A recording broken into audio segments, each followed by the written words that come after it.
It's simple. Jesus is all you need. Jesus is all you need. Today's text is from Matthew chapter 17. He was still speaking when, behold, a bright cloud overshadowed them, and a voice from the cloud said, "This is my beloved Son, with whom I'm well pleased. Listen to him." Listen to him. And when the disciples heard this, they fell on their faces and were terrified. But Jesus came and touched them, saying, "Rise and have no fear." And when they lifted up their eyes, they saw no one but Jesus only. The Transfiguration, metamorphosis in Greek, revealed the glory of Christ to Peter, James, and John as Jesus was en route to his foreordained death. Resplendent as the sun, Jesus shone gloriously amidst an appearance of Moses and Elijah. The text does not describe Moses and Elijah as transfigured. Only the Messiah was glorified that day. The symbolism's plain.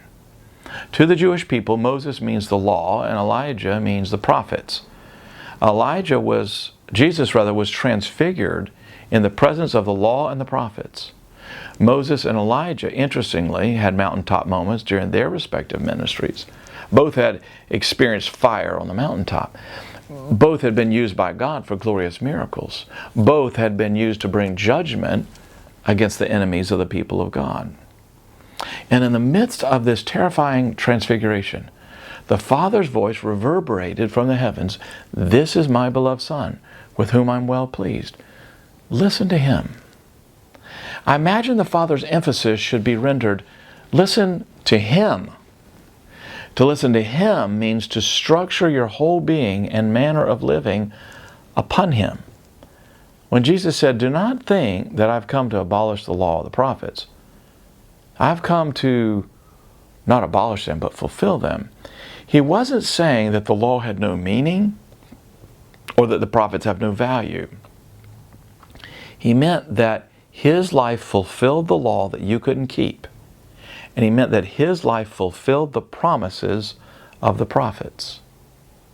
When God said, "Listen to him," he didn't mean that there was no need for the disciples to ever read the Torah or the prophetic literature again.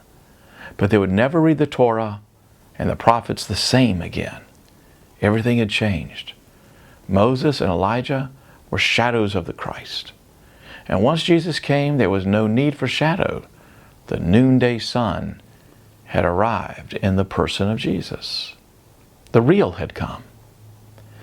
After the Lord comforted the terrified disciples, they lifted up their eyes and saw no one but Jesus only. Jesus only. The only answer. The only way. The only hope. Jesus is all you need. And that's the gospel. That's the good news for the day. If you want to, you can just get more like it by clicking right here, or better yet, subscribe. Make sure you get all of these. Hope you have a wonderful day, and I look forward to seeing you again tomorrow.